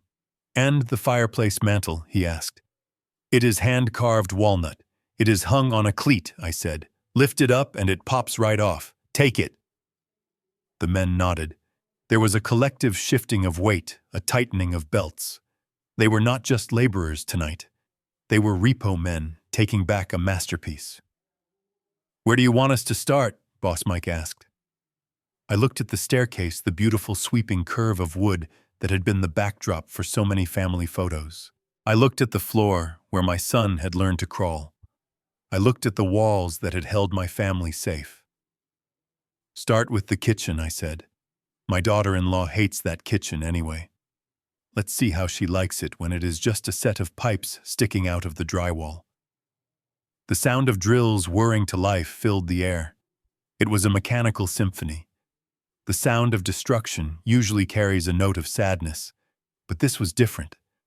This was the sound of liberation. I walked over to the first cabinet, took out my screwdriver, and began to turn. The first screw came out with a satisfying squeak. I held it in my hand, feeling the cold steel. We worked through the night. We worked with a rhythm that only comes from decades of experience. There was no shouting, no confusion, just the steady hum of industry. Piece by piece, plank by plank, the house began to disappear. We were not vandalizing the property. We were surgically removing its soul.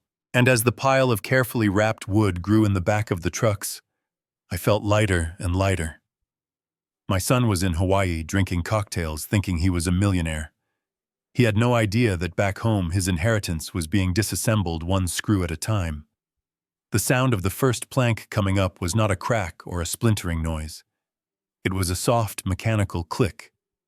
To the untrained eye, a hardwood floor is a permanent fixture nailed down and glued tight to the subfloor.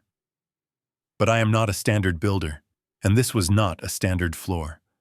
When I laid this white oak 30 years ago, I designed a custom interlocking system inspired by ancient Japanese temple construction. It relied on tension and precision rather than adhesive. I knelt down with my pry bar and located the keystone plank in the corner of the living room. With a gentle nudge, it popped loose. I lifted it, feeling the weight of the solid timber in my hands. It was still perfect. The grain was smooth and warm. "One down," I whispered. 3,000 to go. The crew fell into a rhythm that was almost hypnotic. We were not a demolition team swinging sledgehammers and creating clouds of drywall dust. We were surgeons performing a reverse transplant. We moved across the room in a wave, lifting the floor row by row. Each plank was numbered on the back with a grease pencil wrapped in protective foam and carried out to the waiting trucks. Underneath the warmth of the oak lay the cold gray slab of the foundation. With every row we removed, the room grew colder, and the acoustics changed. The warm, inviting absorbency of the wood was replaced by the harsh echo of concrete. I moved to the kitchen. This was my pride and joy.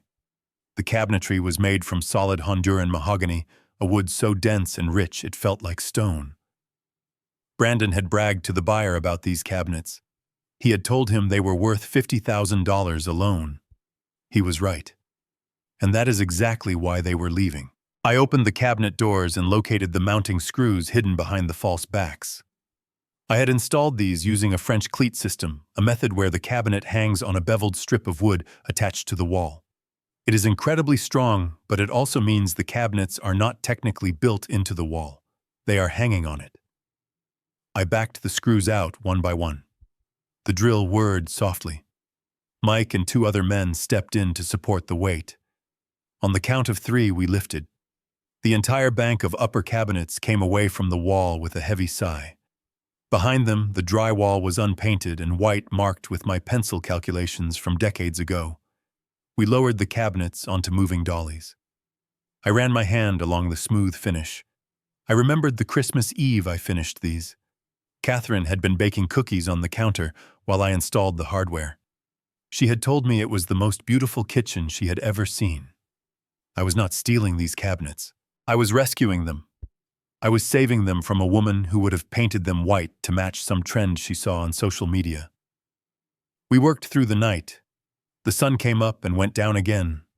We drank gallons of black coffee and ate sandwiches standing up. Sleep was not an option. We were fueled by adrenaline and a sense of righteous justice.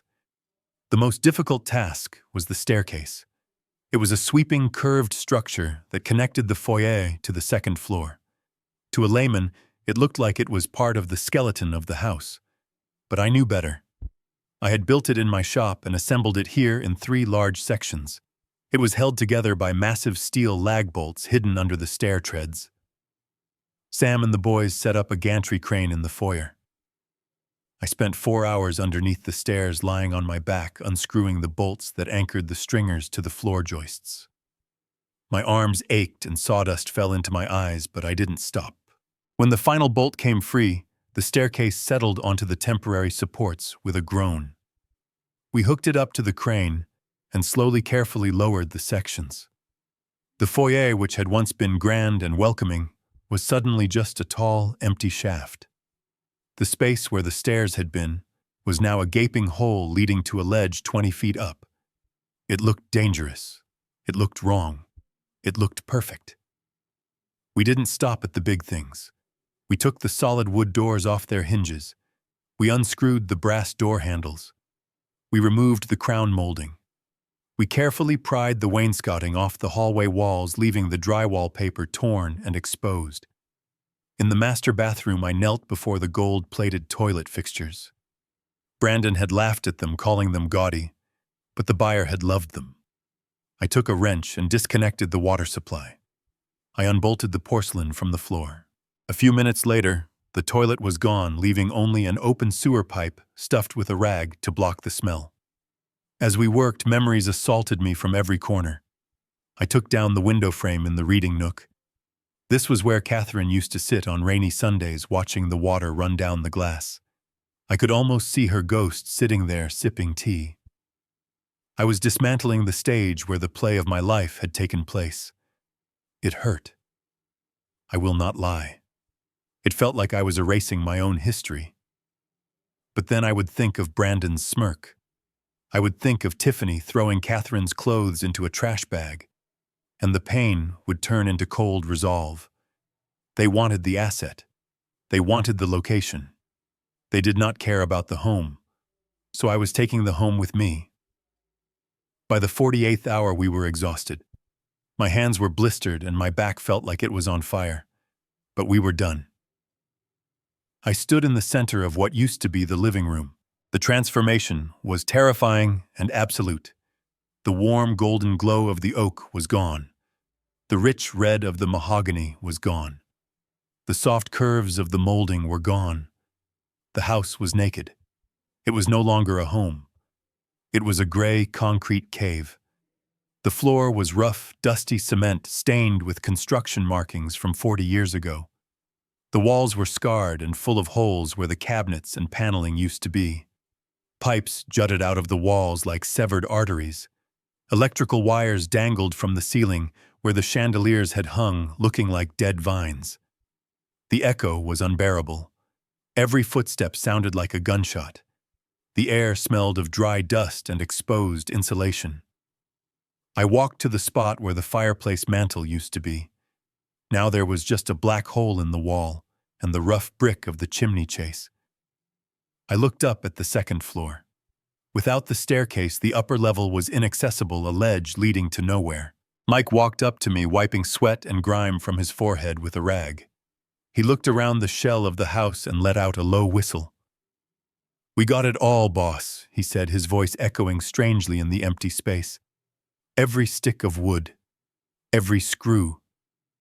The trucks are loaded and strapped down." I nodded slowly, looking around one last time.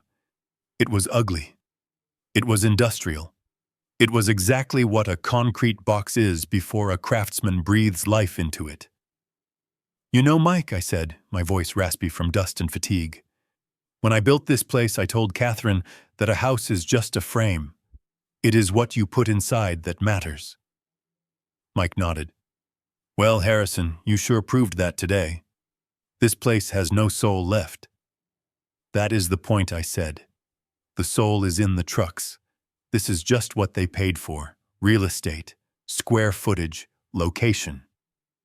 I walked to the front door, or rather the opening where the front door used to be. We had taken the solid oak door and the frame, leaving just the rough opening covered by a piece of plywood we would screw in place from the outside. "Let's go, Mike," I said. "I want to be far away when they open that plywood." We walked out into the cool night air. The convoy of trucks was heavy laden with the spoils of my life. I climbed into the passenger seat of Mike's truck. As we pulled away, I didn't look back at the house. I didn't need to. I knew exactly what was back there. A $1 million mistake waiting to be discovered. I closed my eyes, and for the first time in months, I fell into a deep, dreamless sleep. The surgery was a success. The patient had survived, but the body was left behind. Monday morning arrived with a deceptive brightness. The sky was a piercing blue, and the sun beat down on the pavement with a cheerful intensity that felt completely out of place given the devastation waiting inside number 42 Oak Creek Drive. I was sitting in the exact center of what used to be the living room. My throne was a white plastic lawn chair I had bought for $5 at a hardware store. My scepter was a styrofoam cup of lukewarm coffee. The room around me was a gray cavern. The morning light streamed in through the glassless window frames, casting long, harsh shadows across the scarred concrete floor. It was cold inside. Without the insulation of the wood paneling and the rugs, the house held a damp chill that seeped into your bones. But I did not feel the cold. I felt a burning anticipation. I heard the taxi pull up to the curb at exactly 10 o'clock. I did not need to look out the window to know it was them. I could hear Brandon's booming laugh all the way from the street. It was the laugh of a man who thinks he has cheated the system. A few moments later, I heard the click-clack of Tiffany's high heels on the driveway. They were moving fast, eager to finalize the deal and collect their check. They were probably already spending the money in their heads. I heard Brandon mention the Porsche dealership. He was talking about colors. He wanted silver. Tiffany wanted black. They were debating leather interior options while walking toward a house that no longer had an interior. They reached the front porch. I had removed the plywood sheet I had installed for security over the weekend, leaving the rough opening where the front door used to be exposed. From the angle of the walkway, they could not see straight in immediately.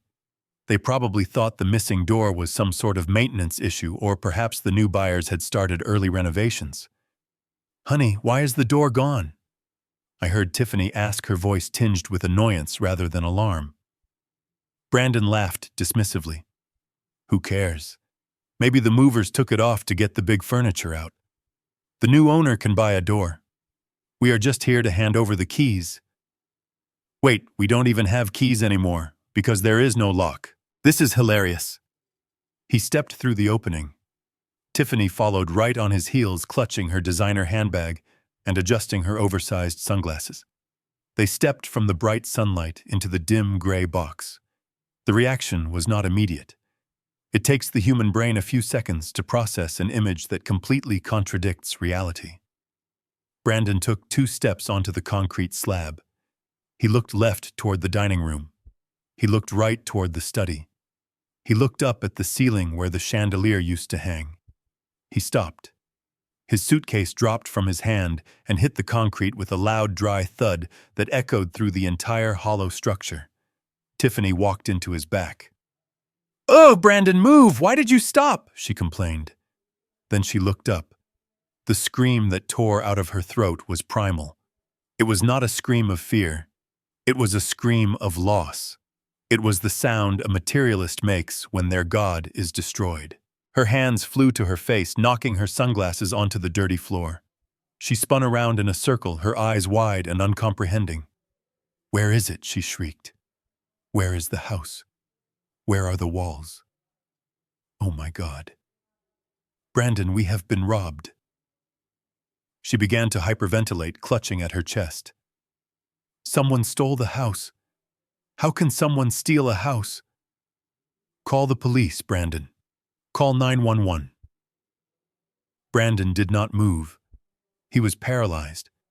He was staring at the gaping hole where the staircase used to be. His eyes traced the jagged line of bolts on the wall where the stringers had been anchored. He looked at the kitchen where only the rough plumbing pipes jutted out of the wall like truncated limbs. He was pale. All the color from his Hawaiian tan seemed to drain out of his face, leaving him looking like a wax figure. I took a slow, deliberate sip of my coffee. The slurping sound was magnified by the acoustics of the empty room. It cut through their panic like a knife. Brandon turned his head slowly toward the sound. He saw me.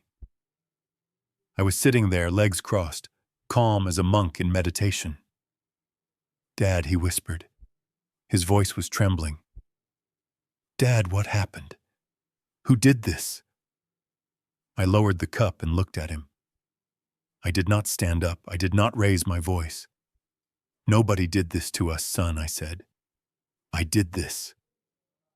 Tiffany stopped screaming and stared at me with pure hatred. "You," she hissed. "You crazy old man.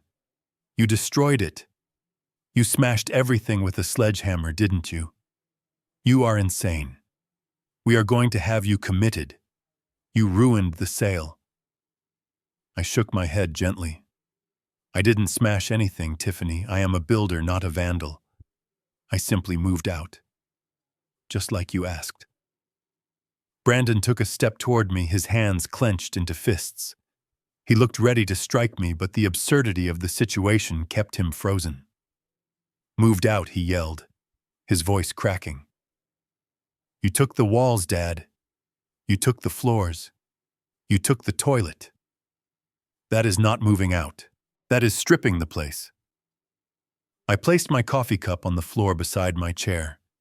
I reached into my shirt pocket and pulled out a folded piece of paper. It was a copy of the contract they had signed 3 days ago. I unfolded it and held it up. "You should really learn to read the fine print, Brandon," I said. Addendum B. The seller retains all personal property. I told you that this house was built with a modular system. The cabinets, the floors, the stairs, even the paneling. They were all classified as furniture. Chattels, not fixtures. You signed the paper saying I could take my furniture with me. So I did. Brandon snatched the paper from my hand. He stared at the paragraph, his eyes darting back and forth as he read the words he had been too greedy to check. His knees actually buckled. He staggered back and leaned against the rough drywall for support. "No," he muttered. "No, no, no. This cannot be real. Vance is coming in an hour. He is transferring the money at noon." I smiled. It was a cold smile. "I don't think Mr. Vance is going to transfer anything, Brandon. He offered $1.2 million for a luxury home with custom millwork. What you have here is a concrete shell. I had an appraiser friend walk through this morning just for fun. He estimates the current value of the structure at about $200,000. Maybe less given that there is no functional plumbing or electricity. 200,000. The number hung in the air like a death sentence. Brandon slid down the wall until he was sitting on the dirty concrete. He put his head in his hands. $200,000 wouldn't even cover the interest on his debt. He was finished. Tiffany looked from Brandon to me and back again. The realization hit her. The money was gone. The Porsche was gone. The penthouse was gone. "You did this on purpose," she screamed, lunging toward me. "You set us up. You knew we needed that money." I looked at her without blinking. "I knew you were trying to sell my life's work to pay for your mistakes," I said. "I knew you were planning to throw me into a state facility and forget about me. I just made sure that I took what was mine." "The house is still here, Tiffany. The roof is sound. The foundation is solid. You have walls. You have a floor. You just don't have the luxury you didn't earn." Brandon looked up. His eyes were wet with tears of terror. "Dad, please. You have to put it back. You have the stuff right. It is on a truck somewhere. We can fix this. Just bring it back. If Vance sees this, he will kill me." I stood up and picked up my plastic chair. I folded it with a snap. "I am afraid that is impossible, son," I said. "The trucks are already 2 states away. The furniture is going into storage for a project I am planning. It is not coming back." I walked toward the door, stepping over Brandon's legs. He reached out to grab my ankle, but I stepped aside. "Mr. Vance will be here soon," I said, looking at my watch. "I suggest you come up with a very good explanation. Or maybe you should start running. I hear Hawaii is nice this time of year, if you can afford the ticket back." I walked out into the sunshine, leaving them in the gray gloom of their own making. Behind me, I heard Brandon start to sob. It was a pathetic sound, but I didn't turn around. I had a new life to build, and I was done dealing with the demolition of the old one. The rage that had been simmering behind Brandon's eyes finally boiled over. He did not see a father anymore. He saw the architect of his destruction. He let out a guttural roar that echoed off the bare concrete walls and lunged at me. His hands were reaching for my throat. His fingers curled into claws. I did not flinch.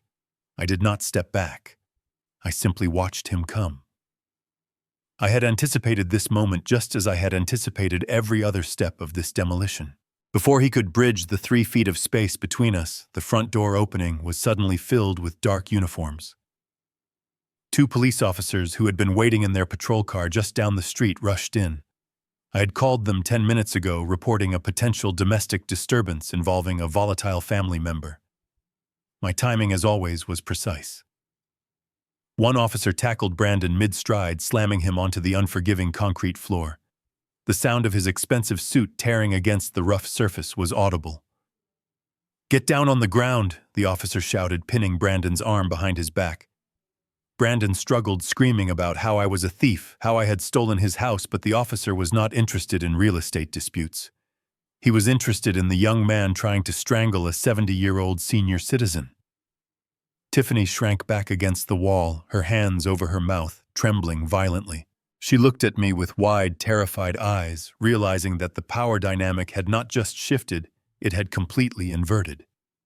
I stood calmly near my plastic chair and took a sip of my coffee. "Officer," I said, my voice steady and clear. "That is my son.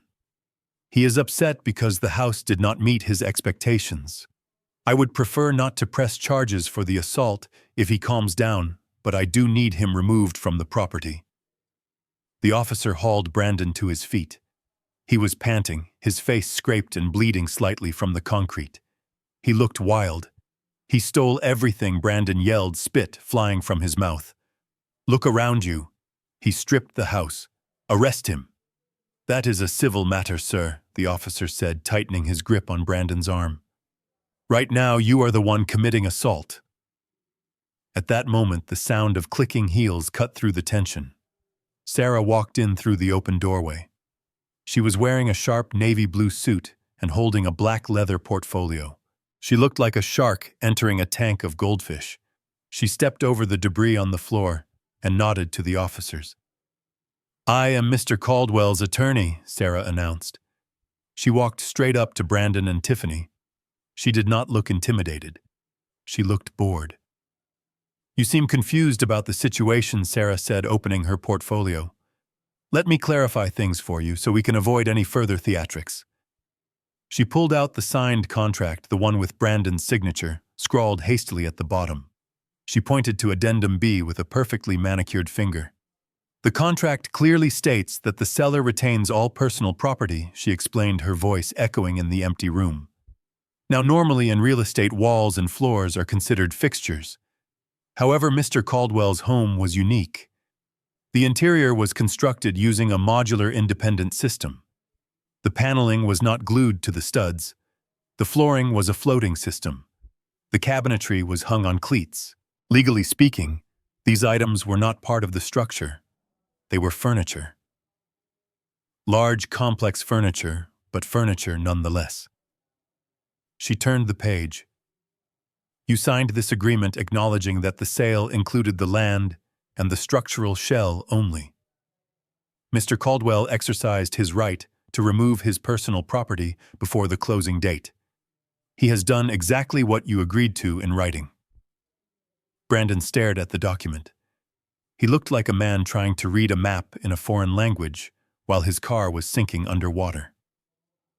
But there is nothing left, he stammered. It is just a cave. Exactly, Sarah said, snapping the portfolio shut. That is what you bought, a concrete shell. We had an independent appraiser look at the property this morning based on its current condition. Without the custom millwork, without the flooring, without the luxury fixtures, the value of the property is basically just the land and the foundation. The appraisal came in at $280,000. The number hung in the air like a guillotine blade, $280,000. Tiffany let out a small whimper. She slid down the wall until she was sitting on the dirty floor, her designer dress ruined. She began to do the math out loud, mumbling like a madwoman. $1.2 million, she whispered. We promised Vance $1.2 million. If the house is only worth $300,000, we are short. We are short almost $1 million. She looked up at Brandon, her face drained of all color. Brandon, they are going to kill us. Brandon stood there, swaying slightly. The adrenaline of his anger had evaporated, leaving only the cold, hard dread of reality. He looked at the empty space where the staircase used to be. He looked at the holes in the wall. He realized finally that he had been outplayed.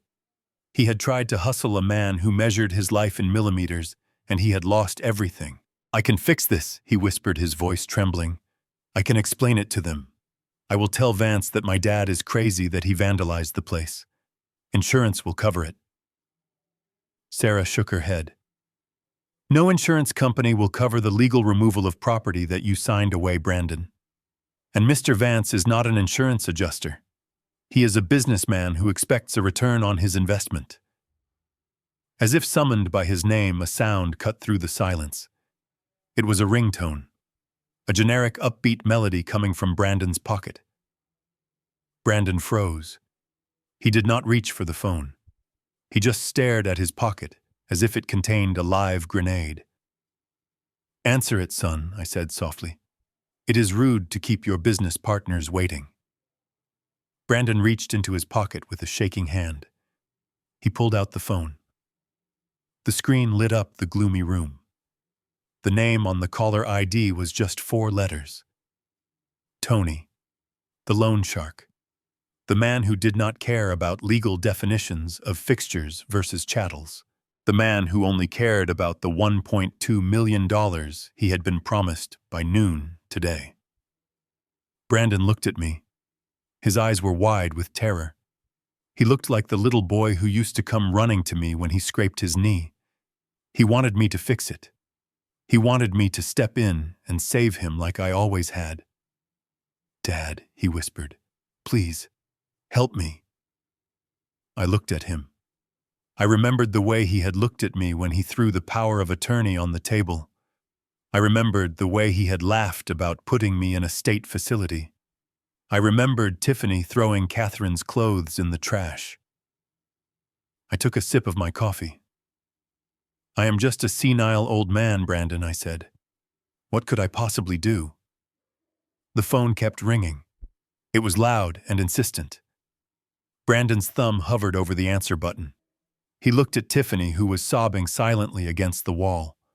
He looked at the police officers who were watching with a mix of confusion and pity. Then he looked at the empty gray box that was supposed to be his salvation.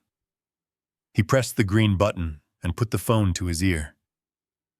"Hello, Mr. Vance," he squeaked. I could hear the voice on the other end. It was not shouting. It was low, calm, and terrifying. "I am outside, Brandon," the voice said. "Open the door. We have business to conclude." Brandon lowered the phone. He looked at the open doorway where the sunlight was pouring in. A black sedan had just pulled up behind the police car. The rear door opened. Brandon turned to me one last time. "I am dead," he said. I did not answer. I just watched. The lesson was over. The tuition had been expensive, and now the final exam was walking up the driveway. The black sedan did not just park, it arrived with the ominous finality of a hearse. The engine cut, and for a moment, the only sound in the world was the ticking of the cooling metal. Then the door opened, and Mr. Vance stepped out. He was a man who moved with the heavy confidence of someone who owned the pavement he walked on. He adjusted his silk tie, checked his diamond-encrusted watch, and walked toward the gaping hole where the front door used to be. Two other men stepped out from the car behind him. They were not wearing suits. They were wearing leather jackets and expressions of bored violence. Brandon stood in the center of the gray concrete room, trembling like a leaf in a hurricane. He wiped the sweat from his forehead with a sleeve that was already ruined by dust. He tried to compose himself, to find the charming smile that had gotten him through life so far, but his face was a mask of terror. When Mr. Vance stepped across the threshold, his expensive Italian shoes made a gritty, crunching sound on the debris-laden floor. He stopped. He took off his sunglasses, slowly revealing eyes that were cold and dead. He looked at the exposed studs. He looked at the sewer pipe jutting out of the bathroom floor. He looked at the dangling wires where the chandelier had been. "Is this a joke?" Mr. Vance asked. His voice was not loud. It was soft and smooth like velvet wrapped around a razor blade. Brandon stepped forward, his hands held up in surrender. "Mr. Vance, please listen. There has been a misunderstanding. My father, he is mentally unstable. He stripped the house. He took everything. But the location is still prime. The land is worth a fortune." Mr. Vance did not look at Brandon. He walked over to the wall and ran a finger along the rough, torn drywall paper. He looked at the copy of the contract that was still lying on the floor where I had dropped it. He picked it up and read the addendum. He chuckled, but it was a dry, humorless sound. "This contract says you sold the structure minus personal property," Mr. Vance said. He looked around the empty shell. "It looks to me like you got exactly what you signed for. The problem, Brandon, is that I did not lend you money based on the value of a concrete bunker. I lent you money based on a luxury asset." He dropped the paper, and it fluttered to the ground, landing near Brandon's feet. "My appraiser is sitting in the car," Mr. Vance continued. "He says this shell is worth maybe 300 grand on a good day. You owe me 1.2 million. The math does not work, Brandon, and I hate it when the math does not work." Brandon fell to his knees. "I will pay you back," he sobbed. "I promise. I will get a job. I will work day and night. Just give me time." Mr. Vance sighed and signaled to the two men in leather jackets. They stepped forward, filling the room with their bulk. "We do not have time," Mr. Vance said. "You are going to come with us, Brandon. We need to have a serious conversation about debt restructuring. And by conversation, I mean you are going to work off every cent you owe. It might take you the rest of your life, but we are very patient." The two men grabbed Brandon by the arms. He screamed a high-pitched sound that echoed painfully off the bare walls. He dug his heels into the concrete, trying to resist, but he was powerless against them. Tiffany, who had been cowering in the corner, suddenly stood up. The survival instinct of a rat on a sinking ship had kicked in. She smoothed her dress, and walked toward the door, giving Brandon a look of pure disgust. "I am done," she announced, her voice shrill and shaky. "I did not sign up for this. I am not going to be dragged down by a loser who owes money to the mob. Brandon, I want a divorce. Consider us separated as of right now." She tried to walk past Mr. Vance, acting as if she were simply leaving a bad party. She thought she could just walk away from the wreckage she had helped create. She thought she was free. But Sarah stepped into her path. My attorney was smaller than Tiffany, but in that moment she looked 10 feet tall. She held up a thick manila envelope. "Not so fast, Mrs. Caldwell," Sarah said firmly. "You are not going anywhere just yet." Tiffany tried to step around her. "Get out of my way. I have nothing to do with his debts. This is not my problem." Sarah pressed the envelope into Tiffany's chest, forcing her to take it. "The debt is his problem," Sarah said. "But this is yours. You are being served with a lawsuit for elder abuse, emotional distress, and conspiracy to commit fraud." Tiffany laughed nervously. "You are joking. You have no proof. It is just his word against mine." Sarah smiled and pointed to the corner of the room where a tiny hole in the drywall was visible. "Mr. Caldwell installed high-definition cameras and microphones throughout the house weeks ago," Sarah explained. "We have everything, Tiffany. We have you throwing his late wife's clothes in the trash. We have you verbalizing your plan to dump him in a state facility. We have you conspiring to sell his assets. We have hours of footage of you verbally abusing a senior citizen. The district attorney is very interested in the tapes. You are not going to Cabo, Tiffany. You are going to court." Tiffany's face crumbled. The arrogance vanished, replaced by the realization that her life as a socialite was over. She dropped the envelope and covered her face with her hands, sobbing uncontrollably. Meanwhile, the two men had dragged Brandon to the doorway. He was kicking and screaming, his heels scraping lines into the dust. He looked back at me. His eyes were wide with desperation. "Dad," he screamed. "Dad, do not let them take me. Help me. I am your son. Please, Dad, pay them. You have the furniture. You have the money. Save me." I stood there by my plastic chair. My heart felt like it was being squeezed by a giant hand. Every instinct in my body screamed at me to intervene, to write a check, to offer the furniture, to do whatever it took to save my child. He was my flesh and blood. I remembered holding him when he was a baby. I remembered teaching him to fish, but then I remembered the power of attorney. I remembered the theft. I remembered the way he had looked at me when he told me I was a liability. I remembered that he was a grown man who had made a series of choices that led him to this exact moment. If I saved him now, he would never learn. He would just wait for the next bailout. I looked at him and I felt a tear roll down my cheek. It was a tear of mourning, not for the man he was, but for the man he could have been. "I cannot help you, son," I said, my voice breaking slightly. "You chose this road. You signed the papers. You sold the house. Now you have to pay the price." Brandon screamed again, but the men dragged him out into the bright sunlight. Mr. Vance looked at me one last time. He nodded slowly, a gesture of respect from one ruthless man to another. Then he turned and walked out. I watched as they shoved Brandon into the back of the black sedan. I watched as the car drove away, disappearing down the street where he had learned to ride a bicycle. He was gone. The room was silent again, except for Tiffany's weeping in the corner. Sarah walked over to me and placed a hand on my arm. "Are you okay, Harrison?" she asked softly. I took a deep breath.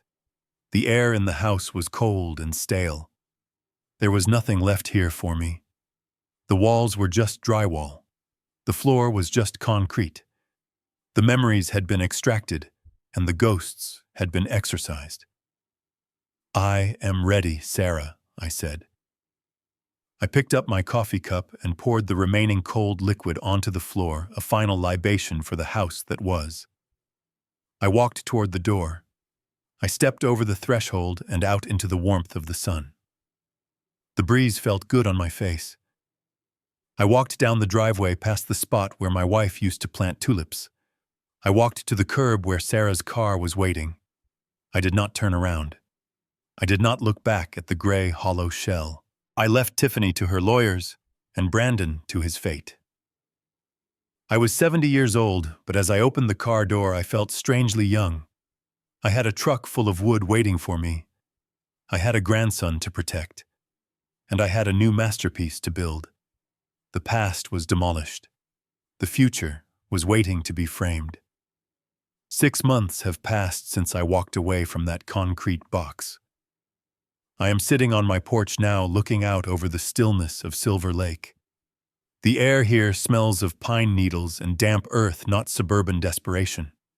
Behind me stands a small cabin. To a stranger driving by, it might look modest. It is just a simple timber frame structure nestled in the woods. But if you were to walk inside, you would stop and stare. Because inside this humble shell lives the heart of a palace. The floors beneath my feet are the same white oak planks I laid 30 years ago. The kitchen cabinets are the same Honduran mahogany I rescued from the wall. I did not just build a house here. I performed a resurrection. The silence here is healing, but it does not mean I am cut off from the world. I still get updates from Sarah. The news about Brandon was difficult to hear, but not surprising. When the police dug into his finances, they found more than just gambling debts. They found a web of wire fraud and money laundering schemes he had concocted to pay off the loan sharks. He thought he was a financial wizard, but he was just a desperate criminal in a suit. He is currently serving a 5-year sentence in a federal penitentiary. I visited him once. We spoke through a glass partition. He looked older. The arrogance was gone, replaced by a hollow defeat. He asked me why I did it. I told him I did not do anything to him. I simply stopped letting him do things to me. He cried. I walked away. It is a tragedy to lose a son, but it is a greater tragedy to lose yourself trying to save him. And Tiffany, the woman who thought she was too good to breathe the same air as me. Sarah tells me she is working double shifts at a diner in the city. She lives in a studio apartment that is smaller than my old walk-in closet. She is paying off legal fees and trying to stay afloat. I wonder if she remembers the way she made me scrub the floor on my knees. I wonder if her feet hurt after a 10-hour shift standing on hard tile. I do not wish her harm, but I do believe in the balance of the universe. She wanted to be served, now she is serving others. It is a poetic justice that needs no further comment. But the greatest victory of this entire ordeal is not my freedom or their punishment. It is the boy standing next to me at the workbench. Leo. After the arrest, Sarah helped me petition for custody. With his father in prison and his mother financially unstable and facing neglect charges, the judge agreed that the best place for a 10-year-old boy was with his grandfather. We are in the new workshop now. It is smaller than the old one, but the light is better. The afternoon sun slants across the workbench, illuminating the dust motes dancing in the air. Leo is holding my favorite smoothing plane. It is a heavy tool made of iron and rosewood, but his small hands grip it with determination. We are working on a piece of white oak, part of the surplus I brought from the old house. I place my hand over his, guiding the angle. Push through, I tell him gently. Don't force it. Let the blade do the work. He pushes. A long curl of wood shaving spirals up from the board, thin as paper, and smelling of vanilla and tannin. Leo picks up the shaving and marvels at it. It is so smooth, Grandpa, he says. I nod and brush the sawdust from the board. I look him in the eye. Listen to me, Leo. This wood is like a person. You see this grain. You see these knots and these lines. This is the character. This is the strength. It was here long before we cut the tree down. Some people try to cover this up with thick paint or shiny varnish. They want everything to look perfect and plastic on the outside, like your father and mother did. They cared about the shine, but the shine scratches, the paint peels, And if the wood underneath is rotten, the whole thing collapses. But if the core is good, if the grain is straight and true, you don't need the paint. You just need to be who you are. The value is on the inside, Leo. It is in your code. It is in your actions.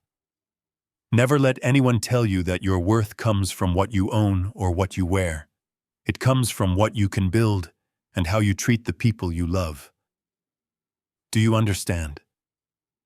Leo nods. I think he does. He is already a better man than his father ever was. A few weeks ago, I drove past the old property on Oak Creek Drive. I didn't go because I missed it. I went because I needed to close the final chapter of a book I had been writing for 40 years. The for sale sign was still there, weather-beaten and leaning crookedly in the overgrown grass. The house, or rather the concrete carcass I left behind, had sat on the market for nearly a year. Without the custom millwork, the imported flooring, and the soul I had breathed into it, it was just a cold, echoing liability. I heard from a neighbor that the bank eventually foreclosed on it after Mr. Vance's investment group realized there was no equity to recover from Brandon. They auctioned it off last month. It sold for $215,000, essentially the value of the dirt it sat on. That number, $215,000, was the final validation of my life's work. It proved once and for all that the millions of dollars my son thought he was inheriting didn't come from the location or the market trends. It came from my hands. It came from the labor he despised. But the past has a way of trying to claw its way back into the present. Last Tuesday, a beat-up sedan rattled up the gravel driveway of my cabin. I was on the porch sanding a new rocking chair, Leo sitting beside me reading a book. When the car door opened, I saw Tiffany. She looked different. Older, tired, her hair pulled back in a messy bun, wearing a waitress uniform that had seen better days. The arrogance was gone, replaced by a hungry, desperate look that reminded me of a coyote in winter. She walked up the steps, her eyes scanning the cabin. I could see her calculating the value of the timber frame, the solid oak door, the copper gutters. Even in her ruin, she was still appraising. "Harrison," she said, her voice attempting a sweetness that curdled in the fresh air. "And Leo, my baby." She reached out for him. Leo didn't move. He didn't run to her. He didn't hide behind me. He just looked at her over the top of his book with a gaze that was terrifyingly calm. "What do you want, Tiffany?" I asked, not setting down my sandpaper. I miss my family," she said, though her eyes were fixed on the new truck parked in the driveway. "I heard you're doing well. I heard you're selling furniture again. Custom pieces for that architect downtown." Word travels fast. "I am. What of it?" "I'm struggling." "Harrison." She let out a sob that sounded practiced. "The legal fees, the debts Brandon left me with. I'm Leo's mother. If you have money now, don't you think you should help the mother of your grandson, just a small loan, until I get back on my feet?" I stood up, dusting the sawdust from my pants. The old Harrison might have written a check just to make her leave. The old Harrison might have felt guilty. But the man standing on this porch had dismantled a house with his bare hands. "You aren't struggling because of Brandon," I said, my voice low and level. "You are struggling because for 10 years you thought you were too good to work. You are struggling because you measured your worth by what you could take, not what you could make." "I am his mother," she shrieked, the mask slipping. "You owe me." "I owe you nothing," I replied. "I am raising the son you ignored. I am feeding the boy you saw as an accessory. You are welcome to visit Leo under the court-mandated supervision, but you will never see a dime from me again. This wood," I tapped the rocking chair, "is paid for with sweat. If you want money, Tiffany, I suggest you go find some sandpaper and get to work." She stood there, mouth open, realizing the bank was permanently closed. She looked at Leo one last time, waiting for him to beg her to stay. Leo closed his book. "Grandpa is right," he said quietly. "You should go, Mom. We have work to do." She turned and fled, her tires spinning in the gravel. As she drove away, the silence returned to the lake, deeper and sweeter than before. I looked at my grandson, this boy who was learning that dignity is built, not bought. I picked up my sanding block. Ready to finish this, Leo? Ready, Grandpa. We went back to work. The grain of the wood was straight and true, and for the first time in a long time, so was the future. I look around my cabin. It is quiet. It is peaceful. I have my tools. I have my grandson. And I have my dignity. I spent a lifetime building a fortune, only to realize that the only things worth keeping were the things I could carry in my heart and in my truck. I am Harrison Caldwell. I am a carpenter. And I finally finished my masterpiece. It is not a house. It is a life lived on my own terms. Do not ever let anyone take away your value, even if that person is family. Blood is a biological connection, but respect is a choice. You have the right to say no. You have the right to protect what is yours. And sometimes the only way to build a new life is to dismantle the old one piece by piece. If my story gave you the courage to stand up for yourself, then my work here is done. The most important lesson here is that boundaries are not acts of aggression. They are acts of self-preservation. Harrison did not punish his son out of malice. He allowed his son to face the natural consequences of his own greed. Many of us are taught that family loyalty means enduring abuse or enabling destructive behavior, but true love requires accountability. By removing the safety net, Harrison forced his family to finally face reality. It is never too late to reclaim your dignity and your assets. Being a parent does not mean being a victim. You can love your children without financing their corruption. If you enjoyed this story, please hit the like button and subscribe to the channel for more tales of justice and resilience. Let me know in the comments if you have ever had to make a tough decision to protect your peace. See you in the next video.